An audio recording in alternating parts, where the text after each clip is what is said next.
하나님 말씀 같이 보죠. 시편 6편 우리 1절부터 6절입니다.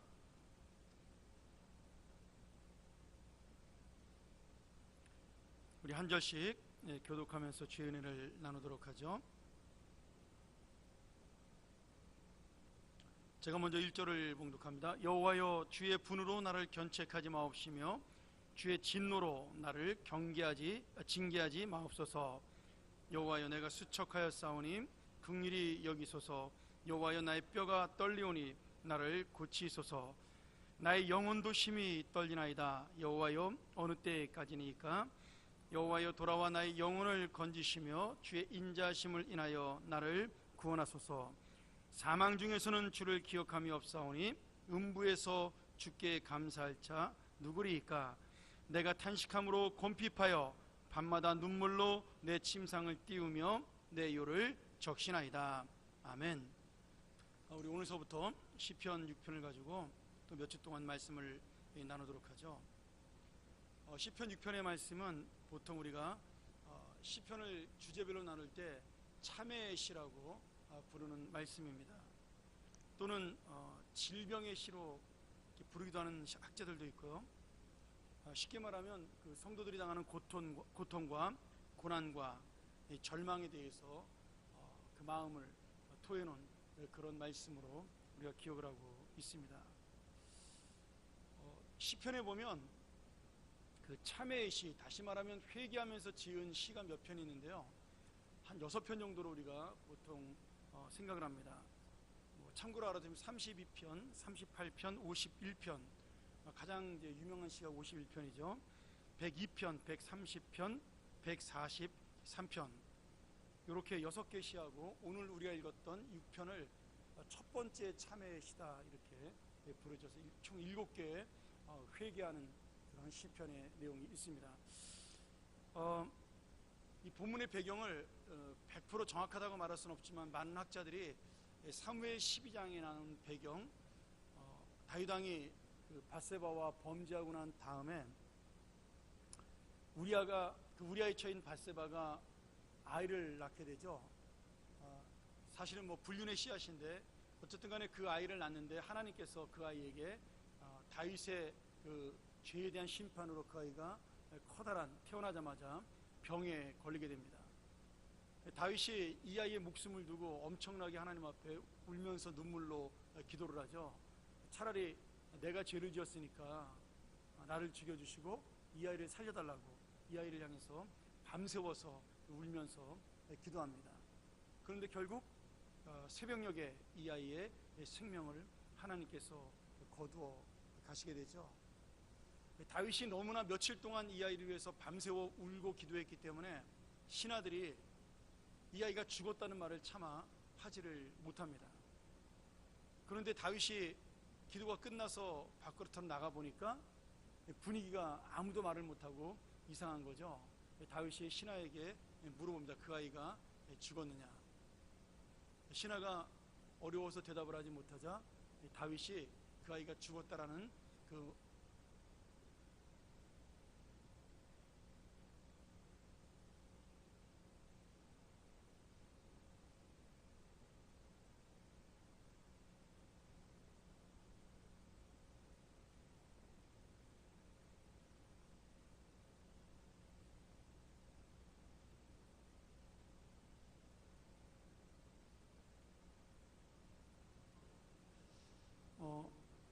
미안해, 무선 마이크로 이제 들리나요?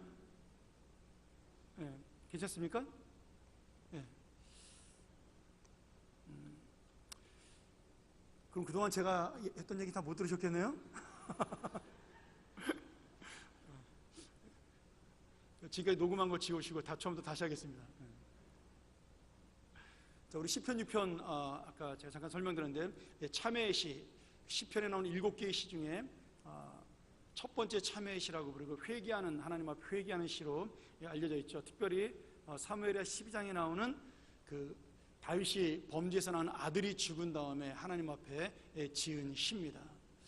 사무엘하 12장에서 다윗이 그 밧세바에게서 불륜으로 낳은 아들이 죽기 전에 그 아이가 병에 걸렸을 때 다윗이 며칠을 밤낮으로 굶으면서 금식하며 하나님 앞에 기도를 하는데, 막상 아이가 죽고 난 다음에는 이 다윗이 금식을 멈추고 얼굴에 그 근신도 하지 아니하고 일상의 생활로 돌아갑니다. 그 신하들이 물어보잖아요. 아니, 아이가 아플 때는 그렇게 눈물로 기도하시고 금식하더니 아이가 오히려 죽으니까 어떻게 이렇게 평안을 찾습니까? 다윗이 뭐라 그래요? 나의 죄 때문에 이 아이가 병이 들었는데 혹시라도 하나님께서 나를 불쌍히 여겨서 이 아이를 살려줄까 내가 그렇게 눈물로 기도했지만 이 아이의 생명이 하나님께 달렸으니까 하나님께서 이 아이를 데려가신 다음에는 이제 내가 할 수 있는 일은 아무것도 없으니 오직 하나님께 맡기는 것밖에는 없다. 그러니 그 아이의 생명을 데려가신 하나님의 뜻에 내가 순종할 수밖에 없다라고 고백을 하면서 오히려 하나님께 맡기는 믿음을 보여주죠. 다윗이 잘못도 많이 하지만 저는 다윗의 그 위대한 신앙이라는 것이 뭐냐면, 하나님께 자기가 죄를 지었던 아니면은 하나님 앞에 선한 일을 했던 그 모든 것의 결과를 하나님 앞에 맡기는데 다윗의 믿음이 있다라고 저는 믿습니다. 여러분, 하나님께 사랑하는 사람은 능력이 있거나 대단하거나 실력이 있거나 그런 사람을 하나님께서 사랑한 것이 아니고, 하나님은 하나님 앞에 전심으로 자신을 맡기는 자를 사랑하십니다. 제가 그 하나님을 경험하면서 느끼는 거는요, 제가 젊었을 때는 그런 생각을 많이 했어요. 다른 사람하고 저를 비교하면서, 하나님, 나에게는 왜 이것도 없습니까? 저것도 없습니까? 이제 그런 하나님 앞에 기도를 한 적도 있었죠. 지금도 가끔 그런 생각이 들 때가 있습니다. 제가 찬양하는 걸 참 좋아하는데, 제가 성대가 약하잖아요. 그래서 찬양을 크게를 못합니다. 참 너무 아쉬워요. 그런데 하나님께서 왜 그랬을까? 설교할 수 있으면 좋은 성대를 주시면 좋을 텐데, 강한 성대를 주면 좋을 텐데 왜 그럴까? 하나님 앞에 그 생각을 참 많이 했습니다. 근데 오늘 하나님이 그런 생각을 주시더라고요. 네 은혜가 너한테 족하다. 그래서 더 많이 하나님의 은혜를 의지할 수 있지 않느냐. 제가 설교가 끝나고 나면 손이 굉장히 차가워집니다. 더울 때 여러분 설교 끝나고 제 손을 만지시면 시원합니다. 왜냐하면 제가 설교를 수백 번을 했어도 지금도 설교하기 전에 굉장히 긴장을 하기 때문에 그렇습니다. 남들이 볼 땐 하나 안 떠는 것처럼 보이지만 사실은 서기 전에 굉장히 떨리고, 서고 있는 이 순간도 지금도 가슴이 이렇게 쿵쾅쿵쾅 하죠.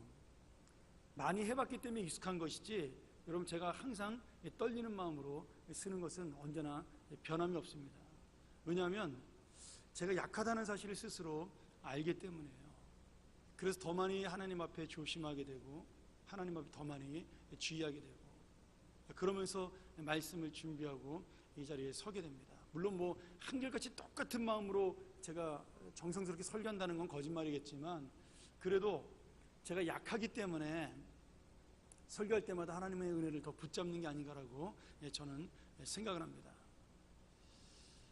하나님께서는 어떤 사람을 좋아하느냐? 저는 이 다윗을 보면서 그 생각을 해요. 하나님 앞에 맡기는 자를 좋아하신다. 그냥 아이처럼, 아이는 부모님에게 모든 걸 맡겨버리잖아요. 여러분, 그 어린아이를 예수님께 사랑하신다 했을 때 그 어린아이는 그냥 이렇게 7살, 8살 먹은 그런 어린아이가 아닙니다. 갓난아이를 이야기하는 거예요. 자기의 의사를 표현할 수 없는 갓난아이. 그래서 그 갓난아이는 아무것도 할 수 없잖아요. 그 아이는 뭐만 할 수 있죠? 부모를 의지할 수만 있습니다. 그런 부분에서 하나님께서 그런 아이와 같은 마음을, 사랑을 하시는 겁니다. 머리가 커지면 3, 4살만 돼도 아이들은 자기가 가고 싶은 대로 가려고 합니다. 7살만 되면요, 아이들은 부모의 말을 듣지 않으려고 합니다. 그리고 사춘기 되면 알잖아요, 여러분. 사춘기 되면 자기네가 무슨 권세를 잡은 것처럼 부모를 잡잖아요. 그래서 하나님께 사랑하는 사람은 어떤 사람이냐?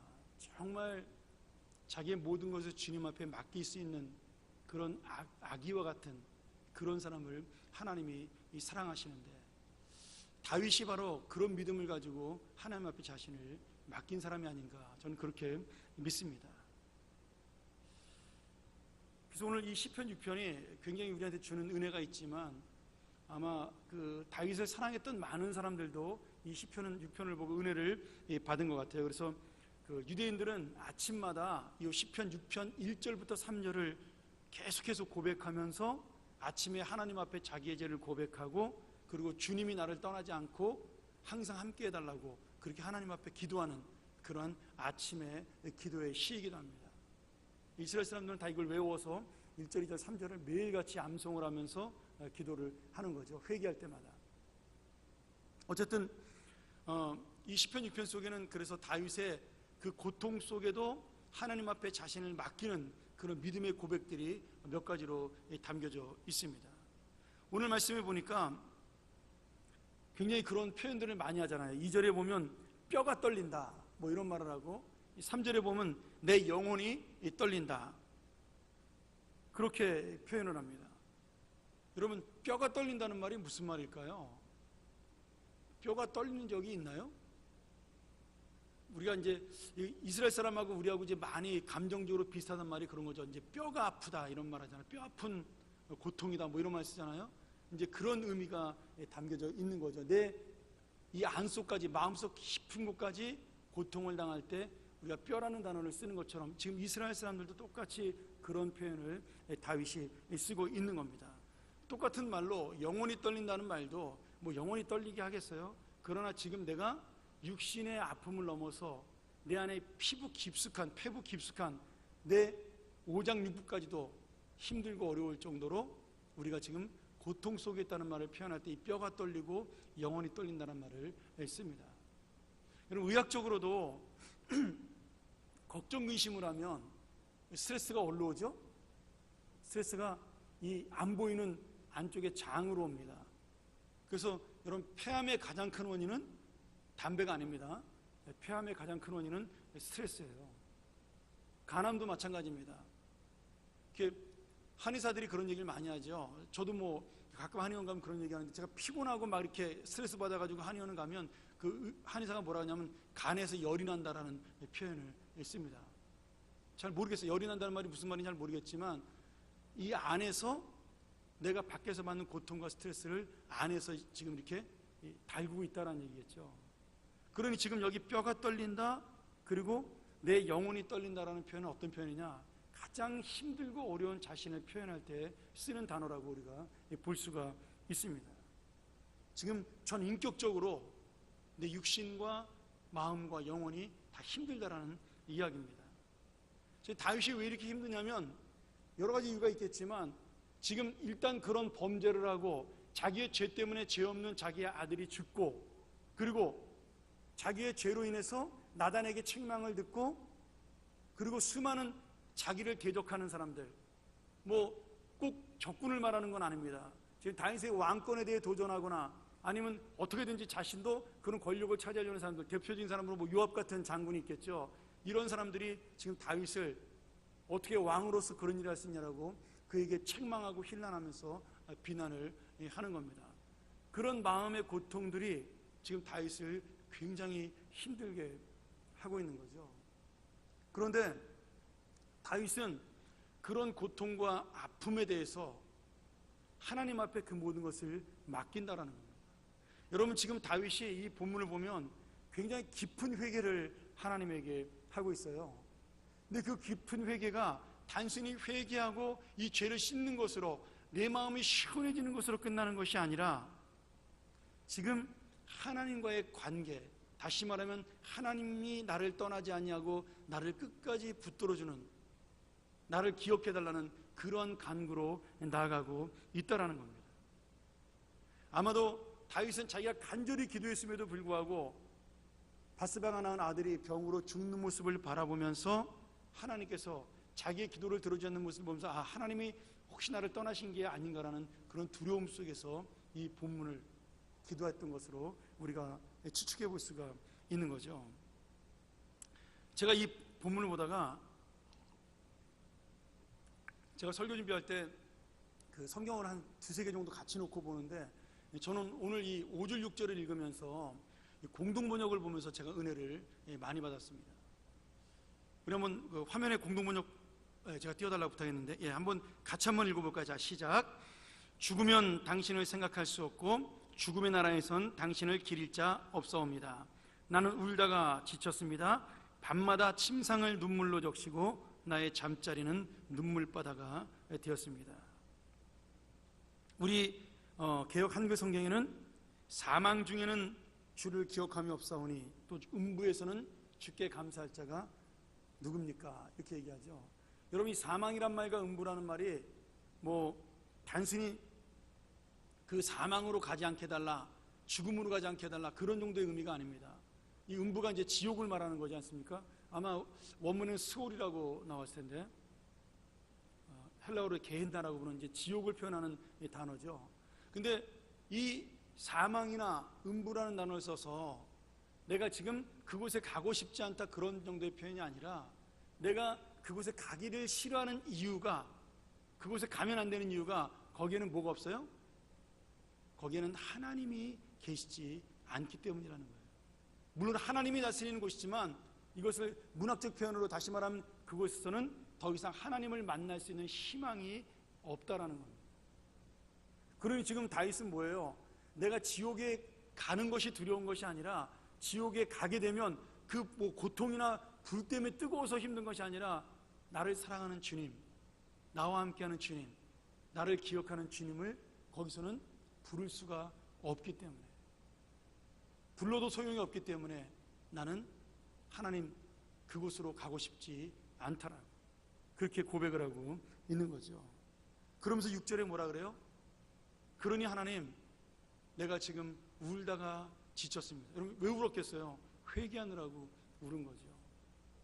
하나님, 나에게 돌아와 달라고, 내가 하나님의 사랑을 회복할 수 있는 그러한 영혼이 되게 해달라고 울고 또 울고, 그렇게 하나님을 붙들다가 지치고 지쳐서 쓰러졌다는 얘기죠. 오늘 여러분, 지금 다윗이 눈물로 회개하면서 가장 중요시 여기는 것이 무엇입니까? 바로 하나님과 내가 예전처럼 돌아갈 수 있게 해달라는 기도입니다. 우리는, 제가 여러 번 이야기를 했지만, 하나님 앞에 죄를 짓거나 아니면 그 죄 때문에 고통을 당하거나, 뭐 죄를 안 짓고도 우리가 고난과 어려움을 만날 수가 있죠. 그런 일을 만났을 때 우리의 기도 제목은 뭐냐면 대부분 이것을 벗어나게 해달라는 기도의 제목입니다. 뭐 저도 그랬으니까요. 하나님, 왜 이렇게 힘들고 어렵나요? 이것을 해결해 달라고, 이것을 벗어나게 해달라고 기도하는 것이 보통 우리의 기도입니다. 근데 다윗은 그렇게 기도한 것이 아니라, 그렇게 고통을 당할 수도 있고 그렇게 어려움을 당할 수도 있는데, 중요한 것은 그때 내가 고통을 당해도 괜찮으니까, 어려워도 괜찮으니까 하나님은 저를 떠나지 말아달라고 기도를 하는 거죠. 여러분, 이게 비슷한 기도 같지만 전혀 다른 차원의 기도입니다. 우리가 고통을 없애달라는 기도의 중심은요, 나한테 있는 겁니다. 내가 보는 곳에 있는 거예요. 내가 원하는 것에 있는 겁니다. 내가 원하는 건 눈에 보이는 고통이 없어지는 것이고, 내가 당하는 문제가 사라지는 것이에요. 그러나 지금 다윗이 말하는 고통, 다윗이 말하는 기도의 제목은 어떤 것이냐면, 이 고통이 있어도 하나님이 함께 계시면은 괜찮다라는 얘기죠. 하나님이 나를 기억하고 있다라면 이 고통 속에도 나는 견딜 수 있다라는 겁니다. 그러니 고통보다 더 큰 은혜를 주시는 하나님만 내 곁에 있어달라는 기도가 바로 다윗이 눈물로 침상을 적시며 했던 기도라는 거죠. 전 여러분, 우리가 2017년도 첫 번째 금요기도이지 않습니까, 오늘이? 그렇다면 이 금요기도 속에 우리가 그런 하나님의 은혜를 만나고 1년 동안 그런 기도의 제목을 삼았으면 좋겠어요.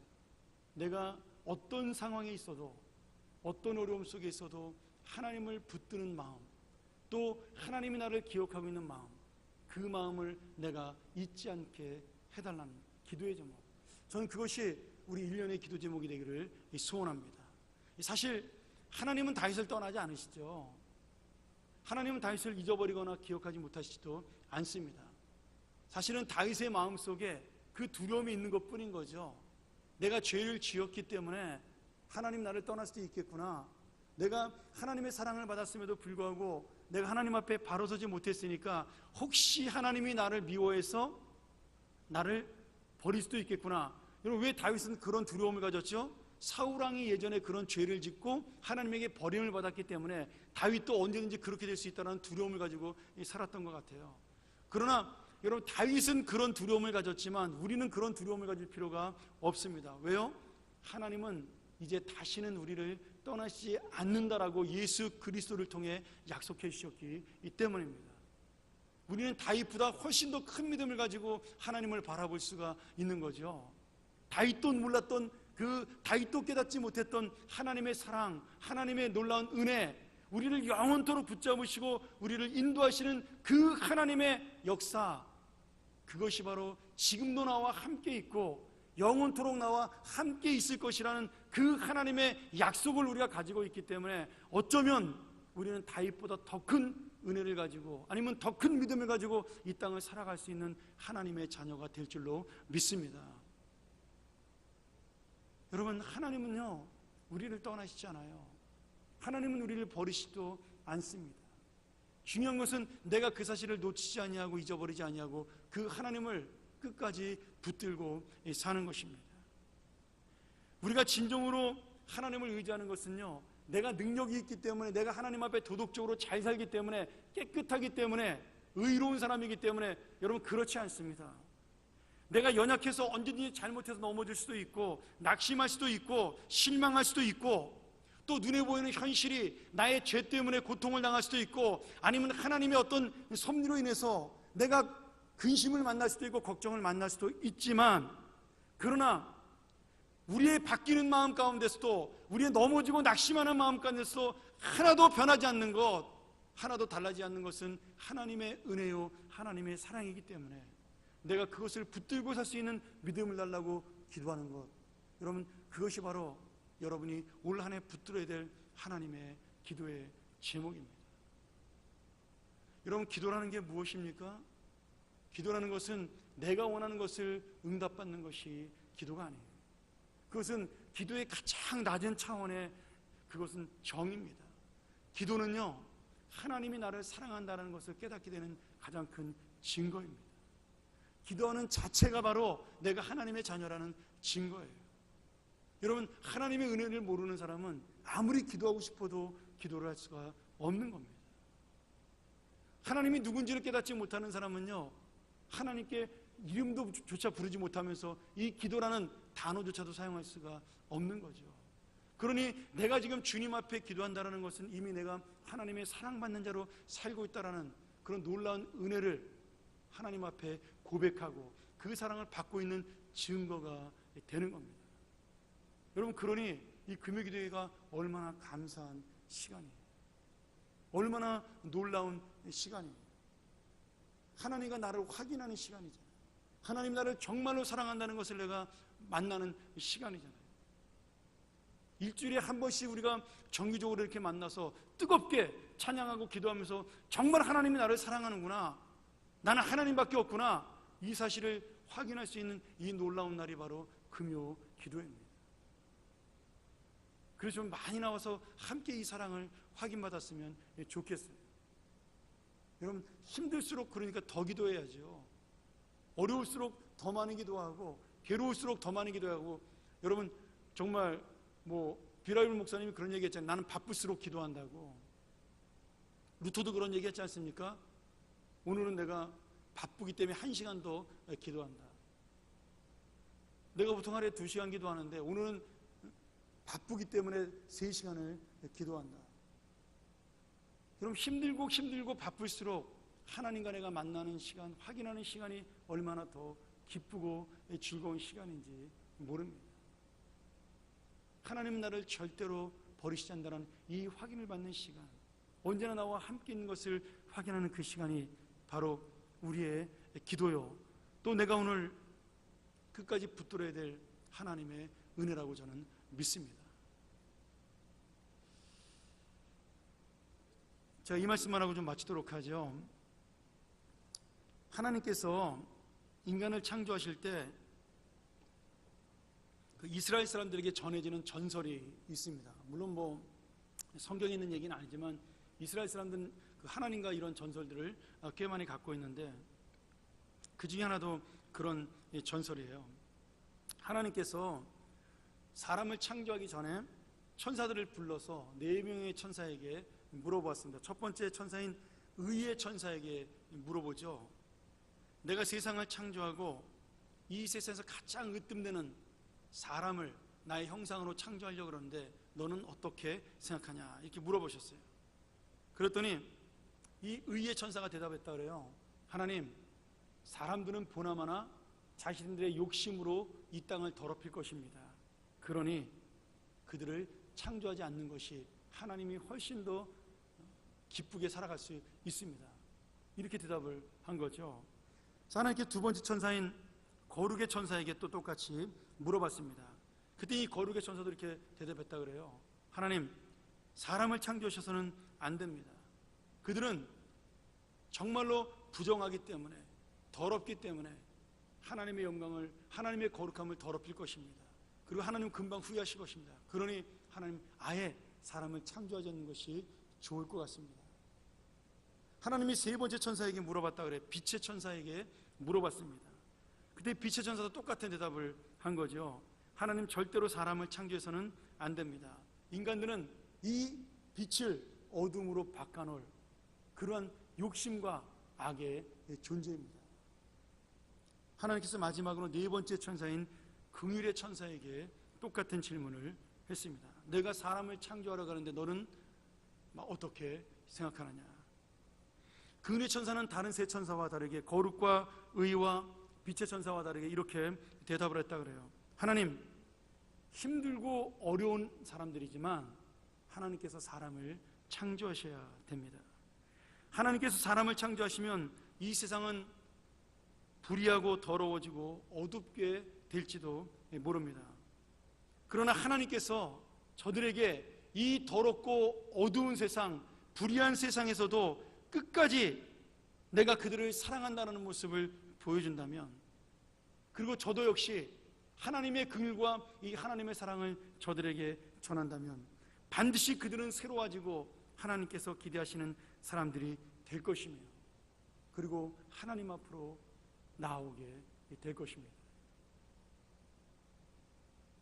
그래서 하나님께서 마지막 긍휼의 천사의 말을 들으시고, 죄 많고 어리석고 연약하지만, 그리고 내 욕심으로밖에 살아가지 않는 그런 악의 형상이지만 하나님께서 우리를 만드시고 지금도 우리를 사랑하기를 그치지 않으시는 겁니다. 여러분, 우리가 기도할 수 있는 능력과 은혜가 어디서 나와요? 나의 의로움에서 결코 나오지 않습니다. 오직 내 기도의 능력은 하나님의 긍휼함과 하나님의 자비에서 나오는 것입니다. 내가 죄를 지어도 하나님은 나를 사랑하시고, 내가 낙심해도 하나님은 나를 붙드시고, 내가 힘들고 어려워 하나님께 불평하고 원망해도 하나님은 그럴 수 있다라고 받아주시는 분으로 우리를 그런 마음으로 보시기 때문에, 그저 우리가 배고프면 울고 힘들면 울고 불편하면 우는 갓난아이처럼 그렇게 연약한 존재로 있다 할지라도 그저 어머니와 같은 사랑으로 우리를 안아주시기 때문에 오늘 우리가 이 자리에 나와 함께 기도할 수 있는 은혜 받은 자녀가 되는 것입니다. 오늘 여러분, 우리가 이 기도의 시간에 저는 그런 마음을 가지고 함께 기도했으면 좋겠습니다. 저도 뜨겁게 기도하고 막 힘있게 기도하고 능력 있게 기도하는 거 좋아하지만, 여러분 정말 중요한 기도는 하나님은 우리를 사랑하신다라는 확신입니다. 하나님은 우리와 함께 하신다라는 믿음입니다. 오늘 그 마음과 그 믿음을 가지고 우리가 함께 이 말씀을 생각하면서 다윗처럼 하나님, 내가 모든 것을 주 앞에 맡깁니다. 심지어 내가 죄 지은 것까지도 나는 주님 앞에 맡길 수밖에 없습니다. 내 고통의 문제, 내 이 뼈까지 아프는 그 문제, 내 이 뼛속까지 치밀어 오르는 이 분노와 그리고 고통 속에도 나는 하나님 앞에 내어놓을 수밖에 없습니다. 그러니 주님, 오늘 나에게 사랑하신다라는 하나님의 증거를 보여주시옵소서.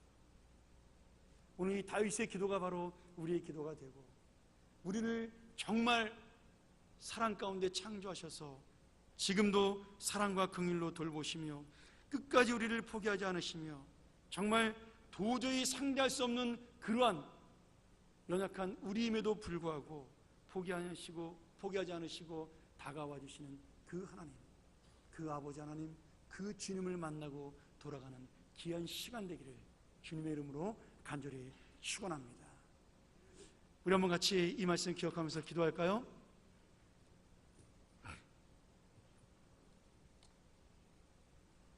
여러분, 오늘 우리가 주님의 사랑에 매여서 함께 기도하기를 원합니다. 하나님, 올 한 해 우리가 주님 앞에 우리의 인생과 우리의 가정과 우리의 모든 것을 맡깁니다. 우리는 여전히 연약하고, 우리는 여전히 부족하고, 우리는 여전히 죄가 많고, 우리는 여전히 능력이 없는 사람에 불과합니다. 그러나 우리가 하나 믿고 의지할 것은, 하나님은 나를 사랑하시고 하나님은 나를 놓지 않으시고, 아버지이신 우리 아버지 하나님은 나를 끝까지 붙들어 주시는, 나를 사랑하는 완전하신 하나님이신 것을 믿습니다. 그래서 우리는 그 주님 앞에 기도합니다.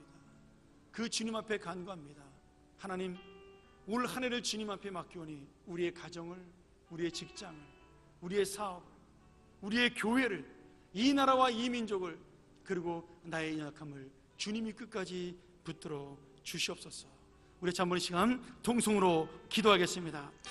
자비하신 아버지 하나님,